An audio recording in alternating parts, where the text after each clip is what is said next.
voilà, nous sommes toujours ici à Bénodet pour nos Flash Info Bénodet concernant la Transat Bénodet Martinique qui, je vous rappelle, prendra le départ dimanche à 14 h ici à Bénodet, direction la Martinique avec 17 skippers. Il fait très beau, les températures estimées 22 degrés aujourd'hui sont des températures qui se rapprochent tout doucement de celles des Antilles. Je vous propose de regarder le reportage que nous avons réalisé pour vous sur le port de Bénodet avec d'autres skippers qui partiront donc dimanche.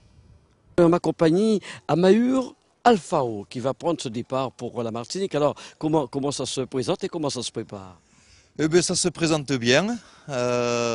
Hier, un peu de stress, parce qu'avec des problèmes informatiques, mais voilà, tout est arrangé, donc la sérénité revient et envie d'y aller. Alors, du point de vue des courses, qu'avez-vous fait? J'ai lu d'ailleurs au niveau palmarès, il y a déjà de nombreuses compétitions effectuées. Ah ben oui, depuis 98 que j'ai découvert la course au large, et ben voilà, je me suis fixé là-dedans et j'ai essayé de faire mon petit bout de chemin là-dedans. Et c'est vrai que j'ai fait 5 fois la solitaire du Figaro, 2 Transat AG2R. Bon, après avec des petits moyens, donc les résultats n'étaient pas trop là, mais on a appris énormément, donc c'est vraiment intéressant. Et puis après, j'ai dû faire une petite absence, parce que voilà, ça ne me faisait pas manger. Donc voilà, j'ai créé une école de voile sur le Pays Basque. Et puis me revoilà grâce à Lalou Rouquayrol aussi, parce qu'on a fait la Transat Jacques Vabre en 2009 avec lui. On a fait 2 saisons en multi 50. Donc ça m'a remis un peu à la course au large. Et puis après, voilà, c'est des rencontres, des opportunités et le budget qui est venu. On a signé pour 3 ans et c'est parti. Alors, c'est peut-être votre premier gros solitaire? Voilà, ce serait ma première traversée de l'Atlantique en solitaire et ma 4e traversée. Et donc voilà, encore de l'aventure et on va aller connaître l'inconnu. En solitaire, ça se prépare autrement qu'en équipage, je suppose. Ah bah ça c'est sûr. Hein. Ça, un peu d'appréhension. Qu'est-ce que vous appréhendez quelque chose de particulier? Ben en fait, comme je suis un peu inconscient, pas trop. Voilà, on y va, il faut y aller. Après, c'est vrai que j'ai pas eu beaucoup de temps de préparer. Les budgets sont débloqués là en février. J'ai eu le bateau fin février, donc ça fait un peu court pour préparer ça. Mais comme je suis parti sur 3 ans, voilà, je suis hyper content de faire ça un peu sans trop de préparation. Mais je sais que les 2 années à venir, voilà, je pourrais me préparer et c'est motivant. Et du point de vue tactique, vous avez déjà tout étudié pour faire cette traversée et arriver peut-être le mieux placé en Martinique? Bon, pour l'instant, on regarde la météo, on voit que ça se dessine un peu. Il faut attendre un peu quand même quelques jours avant de prendre des décisions. Mais bon, voilà, on part serein, envie d'en découdre. Surtout envie de reprendre le bateau en main, naviguer propre. Le résultat, ça sera en 2e temps. Voilà. Enfin, vous espérez quand même déjà arriver à la Martinique. Et voilà, mais ça c'est important. Eh oui. On va à la Martinique. Sinon c'est plus de l'aventure, on est là pour ça. Absolument. Alors, c'est vrai, nous sommes maintenant à quelques jours. À quelques jours, qu'est-ce qui se passe dans la tête du skipper? Parce que je suppose que les jours, les heures vont compter là pour vous. Voilà, c'est la préparation du bateau. Donc dans l'objectif, j'aimerais que demain soir, qu'on ait 99% de choses faites pour libérer l'esprit, profiter un peu de la famille. Il y a les sponsors qui veulent venir, il y a pas mal de communication à faire et surtout avoir pas mal de temps pour préparer la météo, la stratégie et la tactique pour ce départ dimanche prochain. Bon, alors vous savez qu'il fait... On a un beau soleil, un peu frais ici à Bénodet, mais par contre à la Martinique, il fera très chaud. Alors vivement arriver à la Martinique pour avoir un peu de chaleur. Vous y pensez déjà?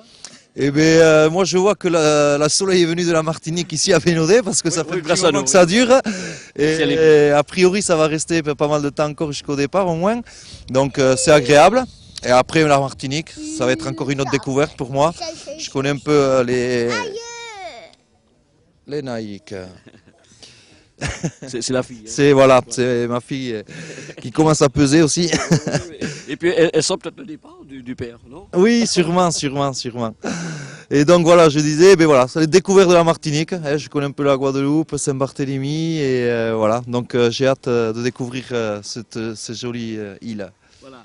Eh bien, Mahur Alfaro, on vous souhaite bon vent et que vous soyez à l'arrivée, on va dire, à la Martinique. Alors, je pose toujours la question, vous savez que la Martinique se prépare à une ambiance pour les skippers, pas possible. Hein. Il va falloir vous préparer une fois que vous serez tout près de la Martinique pour cet accueil ô combien chaleureux. Ah, mais ça, c'est sûr. Hein. Après une vingtaine de jours en solitaire, on va être super content de voir les gens, de voir du monde, de voir l'ambiance. Et je pense qu'avec la fatigue qu'on aura accumulée, on sera déjà dans l'ambiance. Faire un solitaire, une dernière question, c'est on prouve un défi, on veut se prouver quelque chose?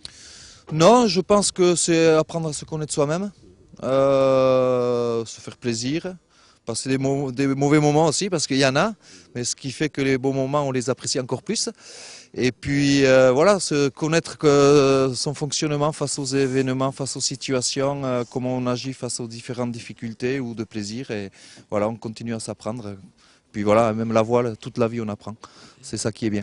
Mais voilà, il faut bénoder. Nous continuons bien évidemment à prendre des nouvelles d'Éric Barré, hein, Éric le Martiniquais, qui prendra le départ dimanche ici à Bénodet. À ma compagnie Fred, hein, qui fait partie du staff hein, d'Éric, alors qui prépare le bateau. Alors, les dernières nouvelles, Fred?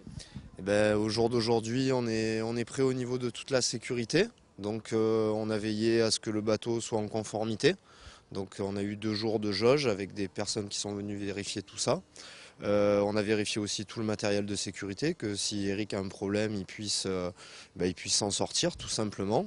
Et donc aujourd'hui, il nous reste à faire encore quelques petits réglages sur le bateau et l'avitaillement définitif qui sera son eau et sa nourriture pour toute la traversée. Alors, Fred, quand vous dites les petites pattes, c'est-à-dire que vous lui expliquez en cas de, par exemple, de tel problème, qu'est-ce qu'il peut faire, qu'est-ce qu'il doit faire rapidement? Voilà, exactement. Donc moi, mon rôle, c'est de lui proposer un bateau en parfait état de marche, tout vérifier, et de lui proposer aussi la façon de réparer s'il a un problème sur l'eau. Donc tout ce qui est voie d'eau, hein, s'il heurte un cachalot, quelque chose, donc tout le matériel pour enlever la voie d'eau, tout ce qui est électronique, tous les matériaux de substitution, tout ce qui est électrique. Donc voilà, donc c'est essayer de lui donner tous les outils pour qu'il se débrouille sur l'eau avec très peu d'outils et réparer tout ça pour que le bateau fonctionne. Et sur ce type de bateau, il y a quand même pas mal d'électronique. Voilà, hein, on a de l'électronique, un pilote avec un vérin, on a des ordinateurs, on a un fax, on a un téléphone satellite, on a une balise qui nous permet aussi de repérer tous les bateaux qui naviguent autour de nous. Donc voilà, tout ça. Des moyens de communication modernes. Alors, moyen de communication moderne, il a l'Iridium, le téléphone satellite, qui lui permettra de recevoir sa météo sur l'eau et de pouvoir téléphoner s'il a un problème au niveau d'un accident. D'ici dimanche, 14h, qu'est-ce qu'il y a encore à faire sur ce bateau? Vendre des voiles 97.2. Il n'y a plus grand chose à faire, sauf se reposer, préparer la météo et faire l'avitaillement définitif. Vous vivez, il faut dire ça aux téléspectateurs, hein, au quotidien avec Éric Barré, comment il est? Il est sérieux, il est motivé.